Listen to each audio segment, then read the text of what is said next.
Prezident maxsus operatsiyalar kuchlari yangi poligoni bilan tanishdi. O'zbekiston Respublikasi Prezidenti, Qurolli Kuchlar Oliy bosh qo'mondoni Shavkat Mirziyoyev Toshkent viloyatida joylashgan maxsus operatsiyalar kuchlarining yangi poligonini ko'zdan kechirdi. So'nggi yillarda prezident tashabbusi bilan Mudofaa vazirligi tizimidagi barcha dala o'quv maydonlari, harbiy qismlar va muassasalar zamonaviy talablar asosida modernizatsiya qilindi.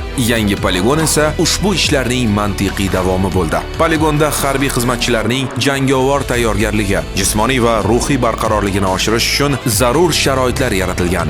Bu yerda zamonaviy tayyorgarlik usullari, raqamli boshqaruv tizimlari hamda dronlar, aviatsiya, artilleriya va quruqlik qo'shinlarining o'zaro hamkorligi namoyish etildi. Mashg'ulotlar yakunida prezidentimiz bo'linmalarning tayyorgarligi va ularning uyg'un harakatlarini yuqori baholadi hamda bugungi murakkab vaziyatda qurolli kuchlar salohiyatini kuchaytirish, yoshlarni vatanparvarlik ruhida tarbiyalash muhim ekanini ta'kidladi.